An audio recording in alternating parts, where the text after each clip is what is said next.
Welcome back to the More Smarter Show, the number one business mindset and strategy podcast. This is episode 39 with your hosts, Jake and Dylan. Jake, what do we have on the agenda today? Today we've got my buddy Angelo Cirinelli. Angelo, I'm assuming you were rooting for Team Italy in the World Baseball Classic last night, just from your name. Am I right? I didn't even know the World Baseball Classic was going on. So. Theoretically, though. But I guess, yeah, now I'm rooting for him. Sure. Yeah. As I try to pronounce your name, I'm realizing.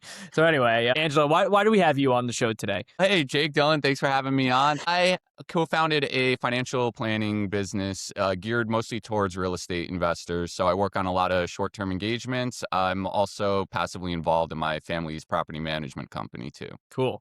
And that is your wealth management firm. It's called Sterling Adams, correct? Yes, Sterling Adams Wealth Management. And we're just out of curiosity, Sterling Adams is that? I mean, it sounds very proper, but yeah. So with buying so I got a rental property with two buddies, and we got an LLC for it. And we're like, all right, we want to name it something bougie, like Berkshire Hathaway. So I live on Sterling Lane. My buddy lived on Adams Court. We're like, Sterling Adams. So when I started the wealth management firm, I was like, all right, I'm going to steal that for my purposes. I love that. We both said that. I mean, that's really cool because I've got a friend who has rental properties with his friend, and they do like funny LLC names. It'll be like MLS LLC, and it'll be like Lick My Sack LLC. Like no one knows what it stands for except like me because they told me. But like, why not? That's what's cool. It's more smarter. It's like we just like make our own rules. Yeah, makes it easy. Once you got a bunch of properties, though, it's usually I see people going to like the address of the property rather than like Ligma Sugma LLC. Yeah, right. Oh my gosh. But so to dive a little bit deeper into that, how long ago did you get started in doing this? So 3.5 years ago. Yep. Nice. I was actually, so I'll give you guys a bit of my background. I started out in the molecular biology space. That's what I went to school for.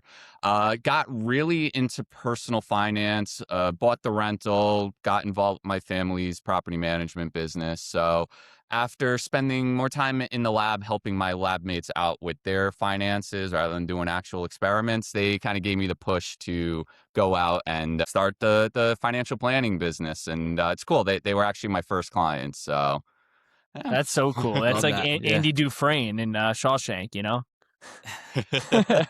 I haven't seen Shawshank. Great movie. So love that reference. Yeah. So this is 3.5 years ago. You got started. You started with zero clients. Well, you started with zero clients, obviously, to start always.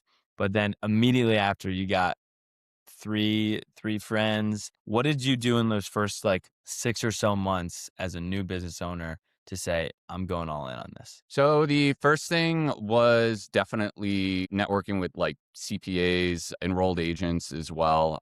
Those are great referral sources, going out to networking events. I also started doing like some social media. Now I'm more consistent with it, but that's not really what I've noticed, more of like a lead flow thing. I mean, some people blow up on social media where they get like, nonstop client flow from that. That I more so use is like a credibility booster pretty much. That, and then I also have a mentor. So just working through his book of business. He's in his 60s. So his clients have kids that are around our age. So connecting with them and working on their financial plans. So in 3.5 years, you went from zero to about 30 clients today, right? 30 ongoing. Yep. 30 ongoing. Okay. So can you talk a little bit about your structure? When someone chooses to hire you as a wealth manager, are they hiring you short-term, long-term? How does that work? I always start people off on the short-term engagements because, especially with real estate investors, I've noticed most of them are pretty like financially savvy. So they usually come to me with more just like a review of their finances, what can they be doing better. So, hey, I got all this equity in a property, cash out refi, 1031, and I'm able to actually model that out in my software and show them side by side what that does to their net worth. So after the short-term engagement, which is 3 meetings across 3 months, if they still need some ongoing assistance, then I put them on a monthly flat fee. That's cool. So you is your target customer real estate investors? That's who you mentioned. Yeah, that's like my target avatar. I Mhm. mean, I can really work with anyone. I'm working on my CFP right now, so that's broad, comprehensive financial planning. But as far as I like working more so with real estate clients, just because I nerd out over real estate, and there's way Yeah. more like tax levers and strategies that you can utilize than someone that's just has a W-2 and is contributing to a 401k.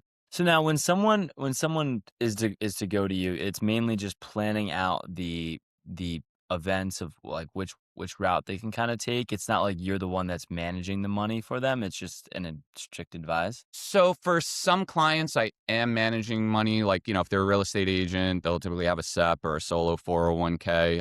So I'll manage that as part of the flat fee ongoing service. I do a lot of, cash management for CapEx or for future acquisitions. But as far as like the short term engagement where I'm not managing any money, that's more so I cover like 6 different topics. There's cash and cash flow management, debt, investments, taxes, estate planning, and risk management. So we cover all of that and then put step by step plans into place. So a big thing is a lot of investors don't really have their estate set up. So, all right, hey, let's work with an estate attorney to get at least a will drafted or a trust if needed. Yeah. All right. So let's get deeper into you going from 0 to 3 to, I'm sure, an exponential growth to 30, right? So how did that look in terms of your systems? Yeah, so systems wise, I use it's called Wealthbox for my CRM. That's a financial planner specific CRM.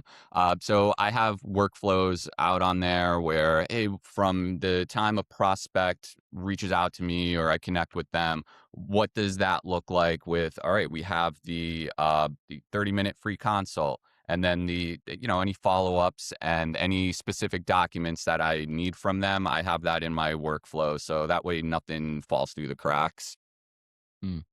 Yeah, I mean, that's the biggest is to fall through the cracks. Any business owner, like, will tell you the things that you can't keep on top of.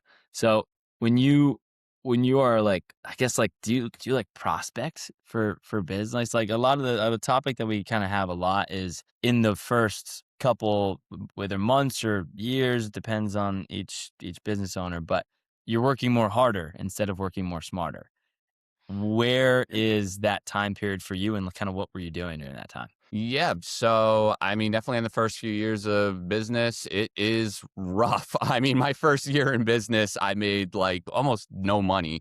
And then Jake, like you were saying, it kind of compounds where then year 2, you get more. And then year 3, you get more than you got in year 1 and 2. And it just keeps scaling from there. So, yeah, I mean, as far as prospecting, it's really working my mentor's book. And like I said, connecting at networking events or networking with estate attorneys, CPAs, other financial planners as well, surprisingly. Just because financial planners don't typically work with real estate heavy clients. So somehow a prospect will come through their pipeline that just wants to talk real estate. And so they'll give me a call or shoot me an email and be like, hey, Angelo, I got this prospect. I can't really work with them. Do you want to take them? So I'm like, yeah, definitely. Did you just quote me on a past podcast when you said that year 3 compounds from year 1 and 2? Uh, no, you just said that like 5 minutes ago. Oh, I did? Damn So it. I guess I did Jake quote really a wanted you to podcast say, owner. yeah. Damn it. I was going for that. That would have I been sweet. get all right. So your systems or your CRM, it sounds like it's like sort of where you live, and that's helped you grow. But is there anything else? Because 0 to 30 feels like a lot to me, and it feels like you need a ton of systems. Is that how you are right now? Yeah, I'm very systems oriented. So like in Wealthbox, it has your task list. I have a recurring task every day of this is my startup routine. So go through emails, text, make sure nothing, blew up overnight. Go through any kind of social media DMs, and then I start calendaring out my day. So I use time blocking. Block out my day for the starting in the morning and then just work through whatever I need to during the day, starting with the most important tasks up front. So that way I make sure I'm able to get through those and then go from there. What are the most important tasks? So it really depends. I mean, right now, I'd say, so I'm working on finishing up the CFP coursework, and I need to finish it by the end of next month. So my mornings, I'm spending an hour or two just banging through the coursework. Uh, Prospecting as well. So, following up with any leads, or just doing some outreach. Like, I don't do any cold calls or anything like that. It's more so just warm market. And then other important things is if I'm working with clients on short-term engagements and just following up on, hey, I just need this document or this other document, and making sure that we're keeping the process moving along. So my dumb brain is telling me that you are very AI replaceable. Tell me why I might be wrong. So, you know what? That is a common concern in the financial planning industry of AI taking over everything. I can tell you firsthand, like with using something like Chat GPT, the basic overall stuff it's able to get good, but when you get really down into the weeds, it's still not 100% there yet. I like to say that Chat GPT is kind of like an intern where it can do basic stuff, but then when it gets really technical, you really need to review what's going on there and making sure that what it's saying is truthful. So, as far as how I wouldn't be replaced by it is a lot of the financial modeling that I do. I have a software that specifically is able to do things like, depreciation recapture. I'm able to model out real estate professional status where if you give Chat GPT some info, it can kind of sort of get you there, but you need to know the questions to ask it in order to get the proper responses. Yeah, I think in industries like even mine and ours, and I guess every industry, if we play the I can give better information than AI game, then we're gonna lose eventually. If not today, it'll be tomorrow or soon. But where I think we should be leaning in, and I guess I'm gonna use this maybe as advice to you or whatever. I'm not whatever is your No, I'm all personality ears. is what makes you different because it in the world of artificial intelligence, it's emotional intelligence that's going to separate us. A lot of people like having the fact that the personality, it's kind of like you could use Chat GPT as your therapist if you wanted to, but it's usually much better to go to someone that's licensed for it Right. because Yeah. they're an actual human and they're able to talk you through things. And that's just something that human touch where that's never really going to be replaceable. And on top of that, like I have E&O insurance up to $1 million. So if I make a mistake, I can run that. Thankfully, never had to use my E&O insurance, but I can run it through that. Chat GPT does not have E&O insurance. Yeah. Can't So, trade chat. Yeah. Yeah. They have a $1 trillion market cap though, but no. No, so I think what's better though than talking with AI is what Jake was saying, not only your personality, but your personal experience. If you're a real estate financial advisor and you are a real estate investor, that can't talk about, yeah, when I owned that property on Sterling Street, this whole building burned down next to it and I had to get fire insurance and blah blah blah. And so like they don't have that experience and you do. And we think like Jake and I kind of talk about this in our own aspects being realtors, and we have to kind of put ourselves out there and become investors and do flips and stuff like that in order to work with those types of clients. And for the people that don't do that, it's like you very well could be replaced if Yeah. you aren't the one that's actually doing it. yeah, exactly. I mean, actual hands-on experience is worth way more than I read this in a book once. Exactly. Yeah. That's a differentiator. So you put in your application for the show that you might be looking to double over the next few years and get maybe up to 60 clients. Now, I want to know what your plan is for that, but I don't want to know like leads and sales. I want to know more internal plan. Like, how are you structuring that with your back end? Yes. So as far as getting up to 60, that's kind of the point where you're able to hire a client service associate to take care of a lot of the admin work. And so I can focus just strictly on the planning and marketing. So at that point, there'd be enough revenue coming in to be able to take on a full-time client service associate and be able to take a lot off my plate of like a custodian through Schwab. And there's a lot of paperwork on Schwab. So it'd be nice to be able to hand that off to someone else to handle. Now, do you think that you need to get to 60 in order to hire that admin? I mean, I could definitely hire someone part-time with less than that and then work them up to full-time. So one strategy would be, I'm pretty close by to William Patterson, which has a financial planning degree. So just hiring an intern part-time, and then once they graduate, kind of take them on for full-time work. Mm.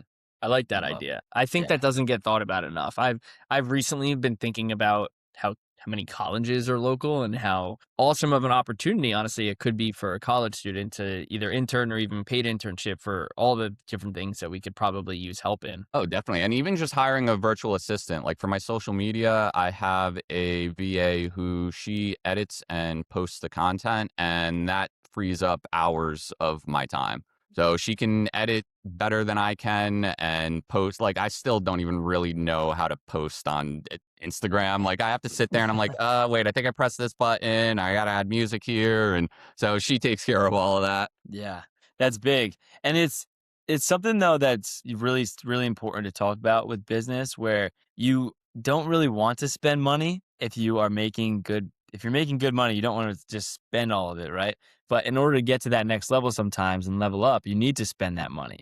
And something that is discussed relatively frequently on the podcast is, in order for you to really be that level that you want to be and fast track that, you have to make the uncomfortable decision. And I've made the uncomfortable decision a lot, and I think that's allowed me to get to where I am.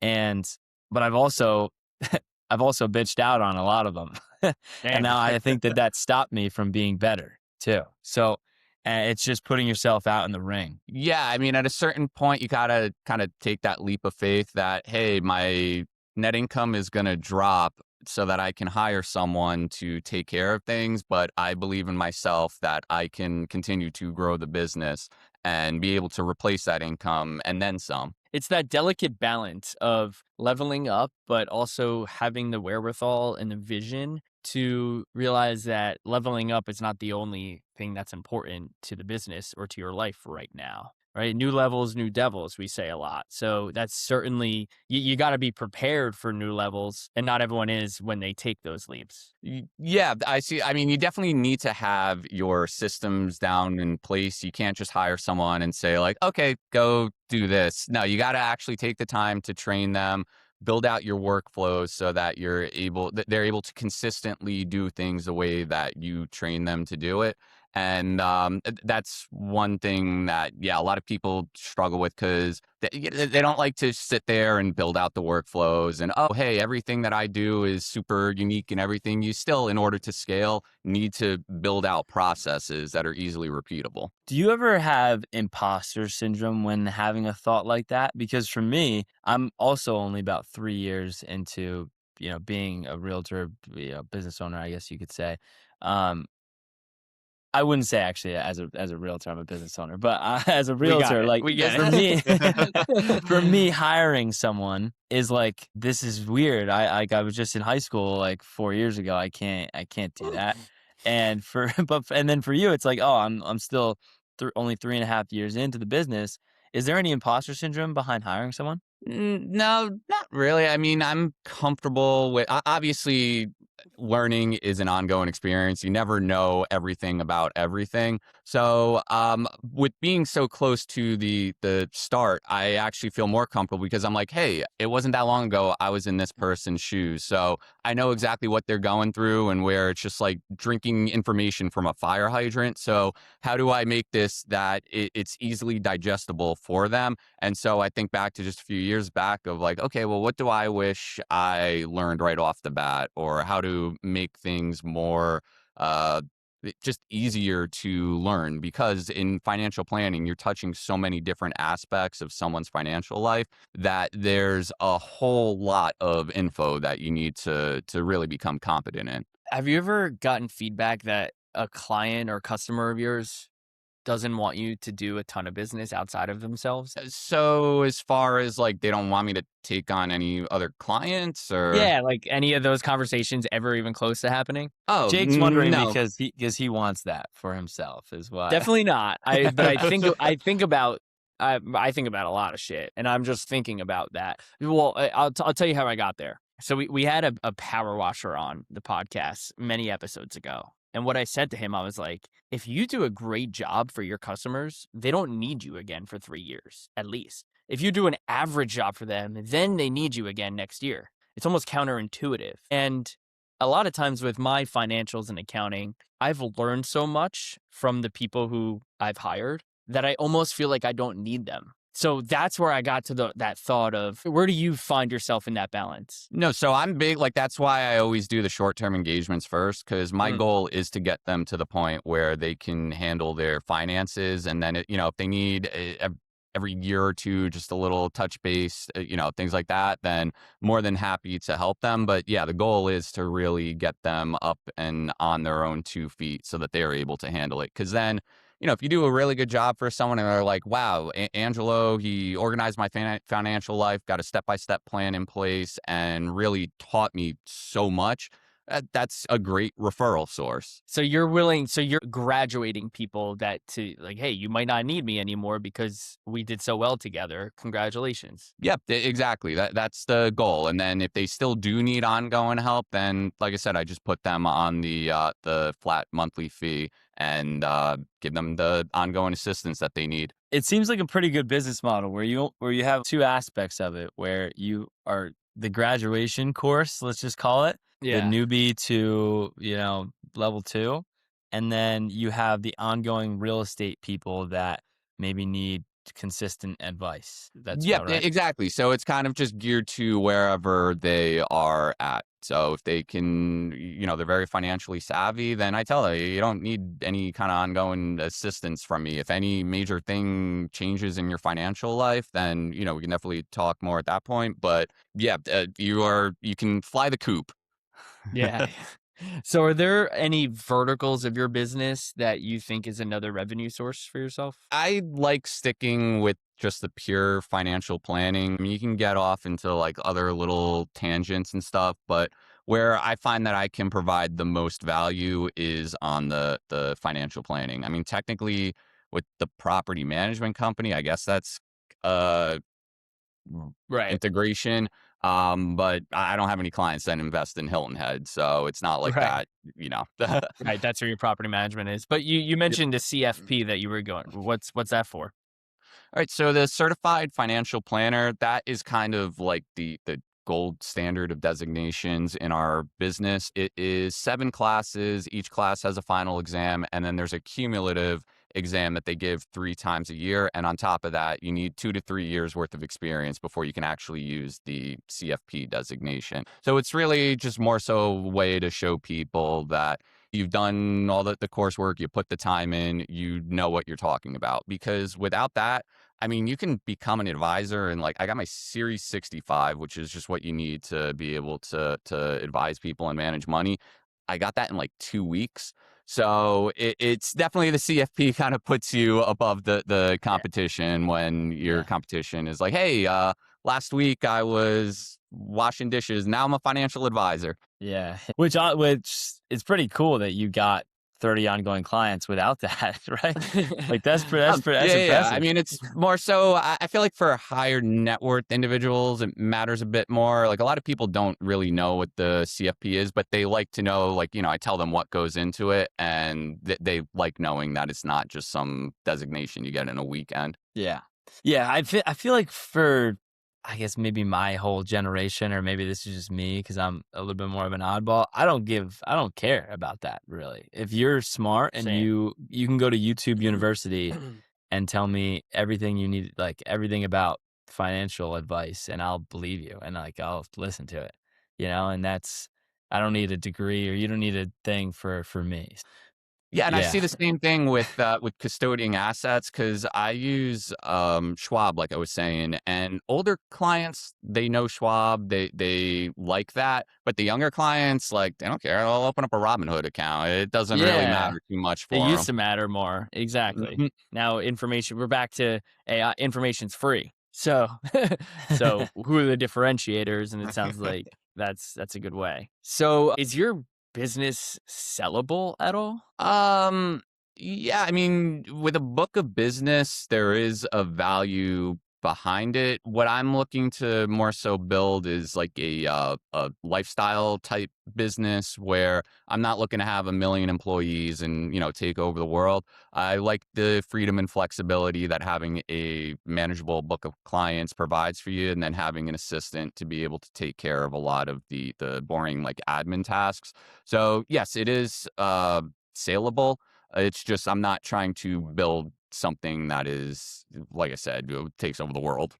Yeah. But I So still treat it with the workflows and the systems and everything as if I were to try and Right. sell it. totally. And that is goes into the part of what your application was, which is time management. So in regards to time management, as of right now, like I guess how would you say you manage your book of business? Is it mainly like I'm imagining it's like Zoom calls with those 30 on-go clients for whatever once a month. So you walk me through like I guess how like your month or week goes. So every week is very different right now since we're in the middle of tax season. I'm having a lot of my tax planning meetings, so that's taking up a lot of time. So I'm not prospecting as much. Once April comes and goes, and then it slows down a bit on the ongoing client meetings, and I really ramp up on doing the like short-term engagement prospecting. And yeah, it kind of ebbs and flows throughout the year, really. So then my next big season is towards the end of the year, like October up through the week before Christmas, where I have all my year-end meetings as well. So batch everything together. And I like doing it that way where all my client meetings are batched together because you're covering a lot of the same concepts with clients. So, during the meetings, you're going over very familiar topics that like, oh yeah, just 2 days ago, I was talking to a client about X, Y, and Z. And then that way I'm able to batch, like after I do the meetings, I have to update the projection. So I batch all of that together as well, instead of just kind of spreading it out all throughout the year. And you think with all that you can take on double or you said double would require hiring, but I guess what do you think you can take on without hiring? Uh, Probably about like 45-ish, 50. I mean, I don't mind working on weekends, but obviously I'm not trying to work Right. all the time. So then at that point, it's like, okay, hey, it would make sense to really start taking on someone part time so that I'm not working constantly. Hmm. What are you basing that off of? Are you saying one client takes about 2 hours a week or something like that? Like, how do you get 45 clients? Yep. Like, So it's more so at this point, like I know how much time goes into managing a client. So, and on top of that, I also have a mentor who's been in the business for 40 years. And so he's, giving me pointers on, all right, when you hit this mark, this is what your time is going to look like in terms of maintaining the business. And right around that window is really where it starts to be like, okay, hire someone part time and then bring them up to full time once you get up to the 60. I might be wrong, but it feels like a super sellable industry where there are big players that could eat you up in a good way. Like you could sell it to them one day. Yeah, so with financial planning businesses in the PE realm, they go for pretty high multiples. So, Yeah. because a lot of the ongoing revenue is very sticky. So it's not like something where, I mean, I know like CPA books of businesses, they are a little less valuable in terms of a multiple, but that's just because, every year, yeah, you get your recurring clients, but there's not that sticky kind of ongoing revenue for a lot of their Yeah. clients. is that? But I would feel as if that's like something. It's very since it's a personal relationship. How do you mirror that? Like if Yeah, I'm coming to so you with because you're a real estate guy, I don't want to. I don't want to go now to this different guy who's not really a real estate guy, but Yeah, so for that, it would be a lot of internal training because the CFP coursework doesn't really delve into real estate a whole lot. It kind of touches on it, but most financial planners deal with stocks and bonds. So I can get someone out of the financial planning program at Willie P, and I would just have to train them and teach them on various real estate concepts that they haven't learned in class. So that kind of helps build a moat around the business where someone can't just wake up one day and say, oh, I want to work with real estate investors, because it's a whole different language to stocks and bonds. Right. And Dylan's, I think, was speaking about if you were to sell your business, those clients might not be transferable to whoever bought it because they want to work with Angelo. Yeah, there is, because it is a relationship business, there is that risk where you would have to, and I mean, not that I'm looking to sell anytime soon. Right. So it would be,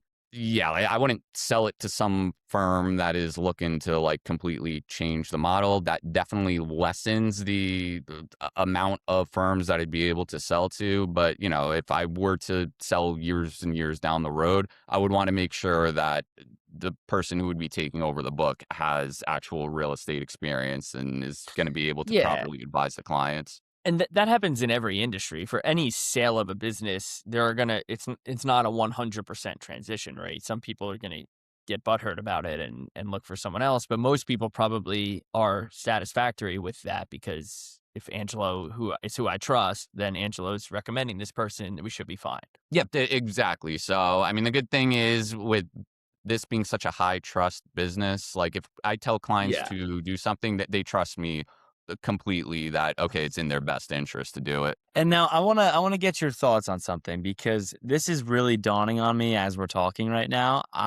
Without even knowing what the outcome would be, I scheduled a time to go speak with my old high school about real estate investing. Like, 'cause I'm under contract to buy a house, a multifamily house, and also just real estate sales. So I scheduled a time to meet with them. I don't even have anything planned right now. It's gonna happen in a month. Um, but like, I know you keep talking about going to William Patterson to talk, and that's kind of more like recruiting.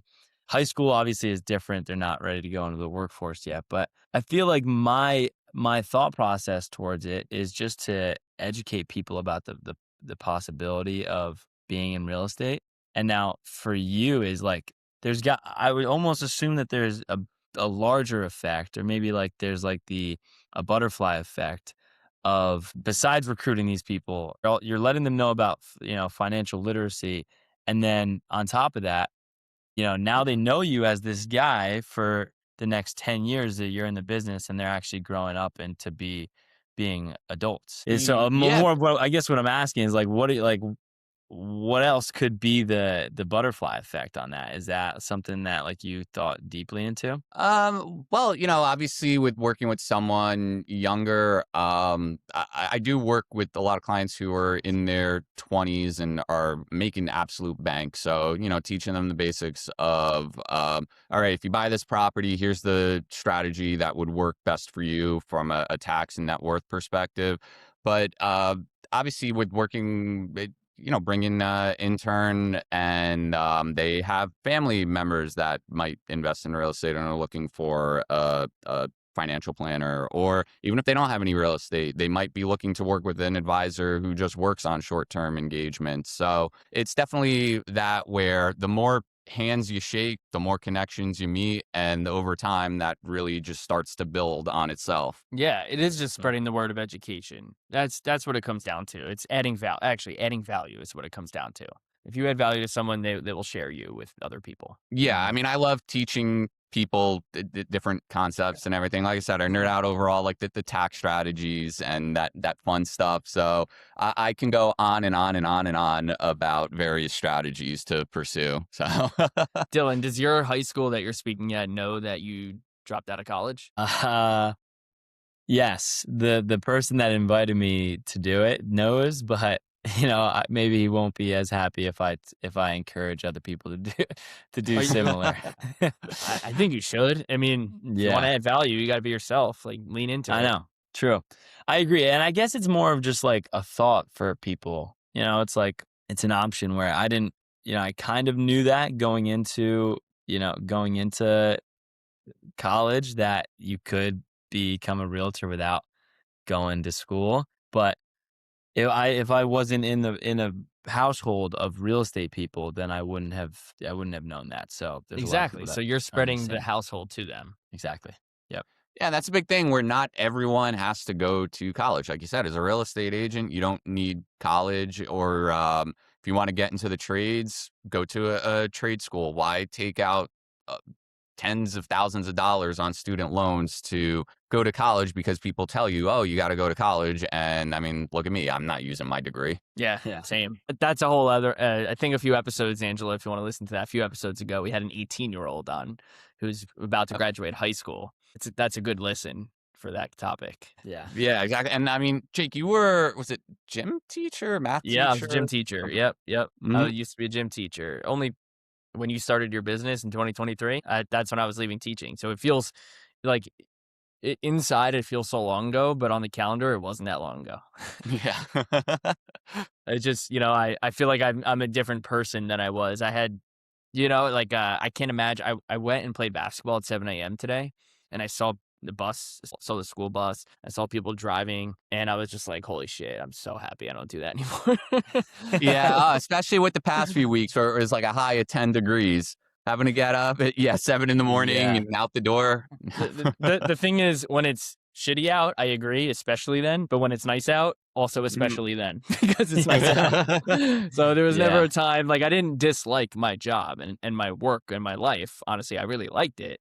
But looking back, when I get to play basketball at 7 a.m. or sleep in, whichever of the two I feel like doing that day, it's just, I feel a lot more free than I used to. Yeah, it's nice to be able to wake up and I feel like going to the gym right now. So Yeah, but people always say that. I don't want to get like the wrong perspective. Like this is like this is like prior to your phone blowing up from business stuff at yeah, exactly. I mean, the first thing I do in the morning is check to see if there's any fires that need to be put out. But if there's not a whole lot going on, then all right, cool. I can sneak away now, and then I have meetings lined up in the evening, so that way I get into the gym before it's crowded. There's no fires if you don't look at them. I promise. That's a good way to put it. Yeah, you'll come down to just a pile of ashes. That's it. Someone and a good workout. Yeah, pile of ashes and a 6-pack. True. Angelo, what is one thing that you kind of want to just cap it off and leave it with our audience here? As far as like a business, hey, tips for your business, or more so on like my business, what I do. However you wanna approach. If you want to talk about your advice, advice to people that are just getting started in business. So my advice would definitely be to put in the work. I mean, for the first 2 years of being in business, I barely saw my friends, like maybe once or twice a year for that. Like I was literally working nonstop, just from when I got up to when I went to sleep, including weekends. And you do burn out from that. But, when you're starting out and you don't have a lot of revenue coming in, you really got to hustle, because if you don't have a long cash runway, then which is another big tip, is to have a cash runway to get you through the first few years. You don't want to burn through all of that and then be like, okay, well, now I got to close up shop. So ample cash reserves and hustle. Yeah. Ample cash reserves is a good one, because I was a teacher, like I said, when I got my real estate license. So I had years of experience and money and even a couple houses of the foundation before I took the full leap. Dylan, similarly, although differently. It's like 20 years old living at home when he got involved. So it's kind of the same thing in the sense that we had the reserves to do it. Yeah. Yeah, because that's the worst thing, where it's like, oh, you're starting to grow and grow, but your cash ran out. And then I guess you can always get like a side job, but then the less time that you're focusing on the business, the less time there is for growth of your business. Totally. And it's sticking through those hard times too. So that's it. Yeah, because there's a lot of downtimes. I mean, when you're in business for yourself, as you guys know, you can have the highest of highs and the lowest of lows sometimes in the same day. So just sticking through that. Yeah. Angelo, where can we find more about you on your socials? So I'm on YouTube, Instagram, TikTok. It's Angelo Real Estate Planner, all one word. I post consistently on that. And then I also have a website, sterlingadams-wm.com, but I'm actually going to be kind of redoing the website a bit and updating it. So it's going to look quite a bit different in the next few weeks. Awesome. Angelo, thank you so much for coming on. The More Smarter fam appreciates you. Everyone, thank you guys. I appreciate this. Everyone subscribe, and follow along to the More Smarter show. Only if you like it.